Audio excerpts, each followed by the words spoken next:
Tenemos dos objetivos. Primero se va a explicar las estrategias reguladoras del metabolismo celular. También se va a llegar a conocer el mecanismo de acción de las diferentes estrategias reguladoras. Estrategias reguladoras. Cuando hablamos de estrategias reguladoras en sí nos estamos refiriendo al conjunto de mecanismos y procesos utilizados por los organismos para controlar y regular lo que es la actividad de las vías metabólicas. Estas estrategias son importantes para mantener el equilibrio, permitiendo que el organismo responda a cambio de su entorno y sus necesidades energéticas. Estos mecanismos regulan la actividad enzimática mediante regulaciones alostéricas y modificaciones covalentes, así como la expresión génica, que incluye lo que es el control de la transcripción y traducción. Tenemos algunos ejemplos que incluyen como la regulación de la glucosa en la sangre y lo que es el metabolismo celular. Estas reacciones forman rutas metabólicas como la glucólisis y el ciclo de Krebs, que deben activarse y desactivarse según las necesidades del organismo. Estas enzimas van a actuar como catalizadores, acelerando reacciones químicas cruciales sin consumirse y así utilizando menos energía. Ahora sí, entremos a un tema importante de la regulación enzimática, que viene a ser el control alostérico. ¿Pero de qué estamos hablando? Pues de enzimas que pueden ser manipuladas por moléculas llamadas efectores alostéricos o moduladores alostéricos, que se unen en ellas en un sitio diferente al activo. Es como si la enzima tuviera un botón secreto que alguien pueda presionar para activarla o frenarla. Dependiendo de quién presiona el botón, es decir, qué tipo de efector modulador se una, la actividad de la enzima puede aumentar como también disminuir. Ahora, observamos dos imágenes. Por un lado tenemos el modulador alostérico negativo y el otro lado modulador alostérico positivo. Ambos tienen enzima, tienen sustratos, centro activo, centro alostérico. En el modulador alostérico negativo, en la parte izquierda de la imagen, vemos la forma activa. El sustrato se une con facilidad al centro activo. La enzima tiene la forma adecuada para funcionar. Por ende, está en su forma activa. Sin embargo, de la forma inactiva vemos un inhibidor alostérico, que es el del color azul, que se une al centro alostérico. Este inhibidor no bloquea directamente al centro activo, pero cambia la forma tridimensional de la enzima. Como resultado, el sustrato ya no va a encajar en el centro activo y la enzima se vuelve inactiva o menos eficiente. Entonces podemos decir que el inhibidor alostérico es como apagar un interruptor. Aunque no actúe directamente en el sitio donde va el sustrato, cambia la forma de la enzima para que deje de funcionar correctamente. Ahora, con respecto al modulador alostérico positivo, en la parte izquierda vamos a ver la forma inactiva, donde el centro activo no va a tener forma adecuada para que el sustrato, que es el color rojo, se use correctamente. Por ello, decimos que la enzima se encuentra en su forma inactiva. Por otro lado, en el lado derecho vemos la forma activa, donde el activador alostérico se une al centro alostérico. Pero esto va a provocar que el centro activo cambie su forma y de esta manera el sustrato se puede unir correctamente. Es por ello que decimos que la enzima se encuentra en su forma inactiva y puede empezar a trabajar. Entonces podemos decir que el activador alostérico es como prender el interruptor. Le da a la enzima la forma correcta para que pueda funcionar. Un ejemplo del control alostérico, y que es una de las estrategias más utilizadas por las células, viene a ser la inhibición por retroalimentación negativa. En la imagen podemos observar cómo el sustrato pasa por una serie de reacciones catalizadas por la enzima, formando productos intermedios hasta llegar al producto final. Cuando este producto se haya acumulado, pasa a la primera enzima, cambia su forma e inhibe su actividad, bloqueando así toda la vía. De esta manera, la célula va a evitar producir más de lo necesario. Pero no todo es frenar. Ahora hablaremos sobre la activación de las vías metabólicas por retroalimentación positiva. A comparación de la imagen anterior, en esta imagen podemos observar que el producto final, cuando se une a la primera enzima, no detiene la vía, sino que va a permitir que el sustrato pueda unirse fácilmente y de esta manera activa toda la vía. Este mecanismo va a ser muy utilizado en las células cuando necesitan producir a mayor velocidad ciertas sustancias. Múltiples formas enzimáticas. ¿Qué son? Son diferentes formas moleculares de una misma enzima que catalizan la misma reacción química, pero que difieren de su estructura primaria en la secuencia de aminoácidos. También están las propiedades cinéticas, la sensibilidad a inhibidores o localización tisular. Estos se originan por genes distintos o por procesamiento diferente de un mismo gen. Su existencia permite que un mismo organismo regule con precisión una misma reacción en diferentes tejidos o en condiciones fisiológicas. ¿Cómo funcionan las isoenzimas? En especialización energética aseguran que cada órgano usa el sustrato de la forma más eficiente. También está adaptación al tejido o órgano. Cada isoenzima se ajusta a la necesidad metabólica del órgano donde éste se encuentre. En regulación diferencial, la célula puede expresar más de una isoenzima según la etapa del desarrollo el tipo de tejido o una situación patológica. Como ejemplo sería la enzima lactato deshidrogenasa. Esta enzima aporta a las células la producción de energía y se encuentra en la mayoría de los tejidos del cuerpo. Se dividen en 5. Lactato deshidrogenasa 1, que está principalmente en el corazón y los glóbulos rojos. Lactato deshidrogenasa 2, que está presente en los glóbulos blancos y comparte la misma ubicación de lactato deshidrogenasa 1, pero en menos cantidad. También está lactato deshidrogenasa 3, que está principalmente en los pulmones. Lactato deshidrogenasa 4, que está presente en los riñones y en el páncreas. Y en el caso de las embarazadas se encuentra presente en la placenta. También está lactato deshidrogenasa 5, que está presente en el hígado y en los músculos del esqueleto. También como ejemplo está la creatina quinasa, en el cual su función es mantener el equilibrio energético entre ATP y fosfocreatina. ¿Cómo funcionan los tejidos? En el músculo esquelético acumula la fosfocreatina para usarla como reserva rápida de energía durante la contracción. En el corazón asegura el flujo continuo de ATP vital para el latido constante.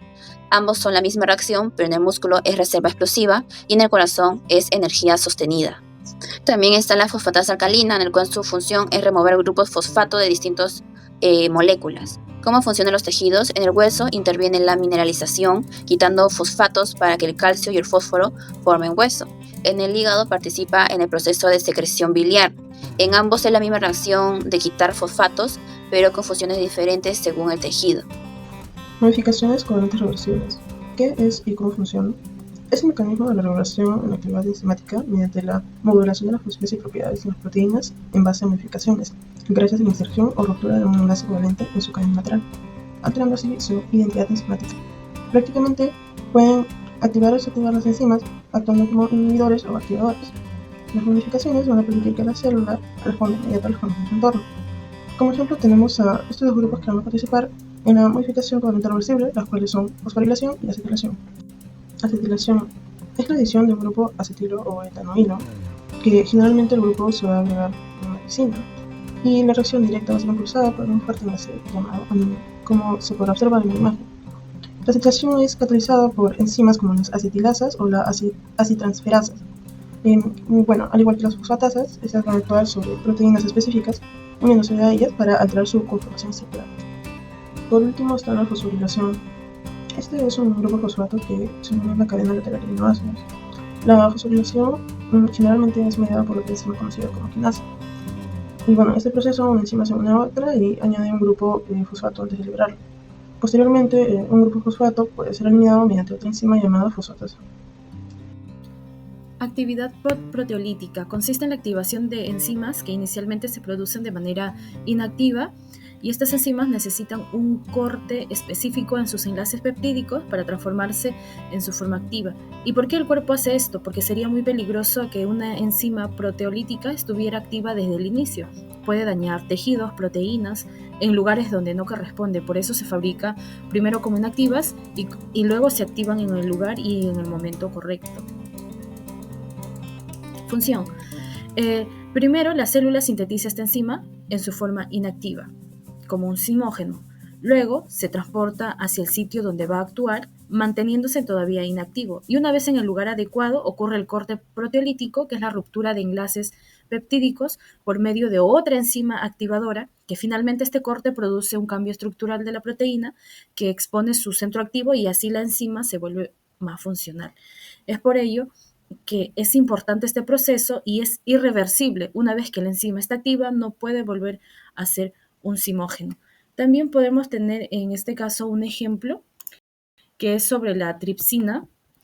Y la tripsina es una enzima proteolítica funcional que es muy importante para la digestión de proteínas. En su forma inactiva llamada tripsinógeno se produce en este caso en el páncreas.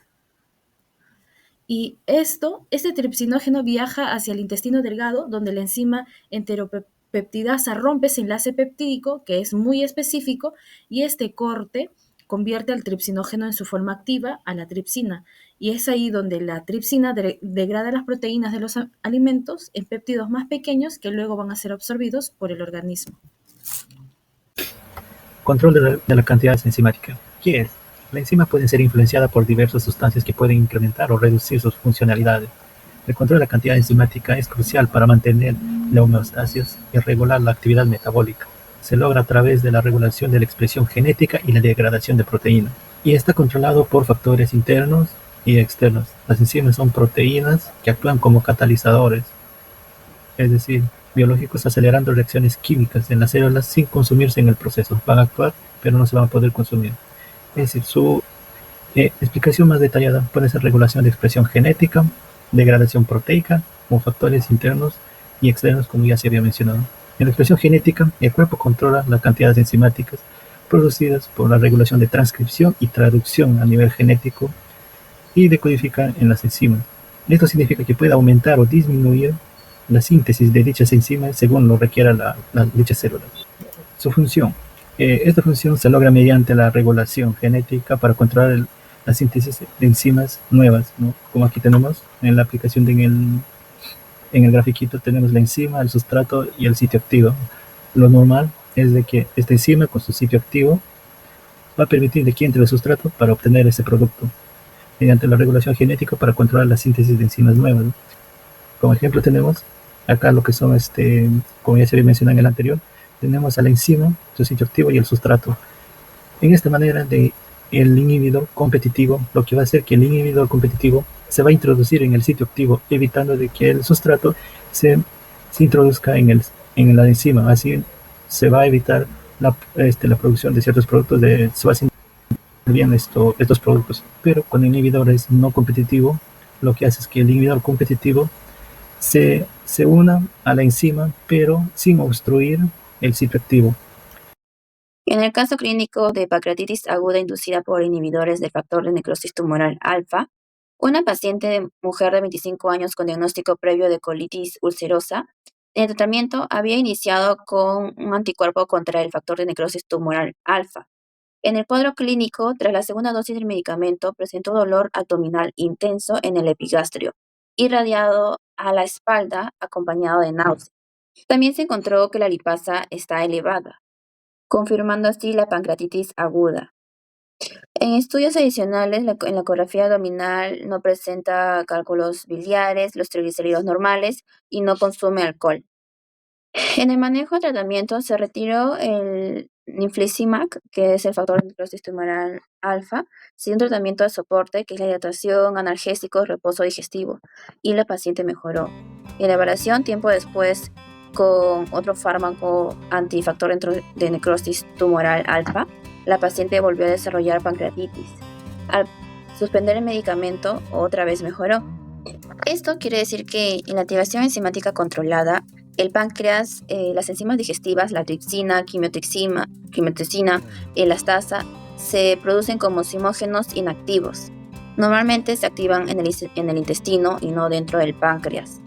Si estos se activan de manera prematura dentro del astino pancreático, producen autodigestión y necrosis, o sea, pancreatitis. La regulación fisiológica para evitar la autodigestión en el organismo tiene inhibidores naturales como inhibidor de la proteasa serina tipo Casal-1, que bloquean la tripsina y se activa cuando aparece accidentalmente dentro del páncreas.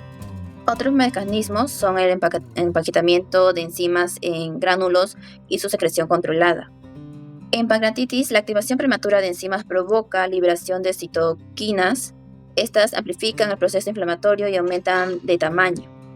El medicamento infliximab bloquea el factor de necrosis tumoral alfa, en el cual debería disminuir la inflamación, pero en este caso el fármaco alteró la regulación normal del sistema inmune, generando una respuesta paradójica y facilitando la inflamación pancreática. Al suspender el fármaco se eliminó el estímulo y el equilibrio regulador se restauró, permitiendo la recuperación. Conclusión, las estrategias reguladoras van a permitir controlar la actividad enzimática de una manera más precisa, asegurando de que las reacciones metabólicas se den en el momento y con las cantidades adecuadas. Esto se logra mediante el control alostérico, modificaciones covalentes y la regulación de las cantidades de enzima. Para entender un poquito más de estrategia reguladora, esto no es solo un tema biológico, es vital en el campo de la salud porque te va a ayudar a entender la raíz de muchas enfermedades. Cuando algo sale mal con estos controles, el metabolismo se descontrola llevando a enfermedades como la diabetes y otros problemas metabólicos.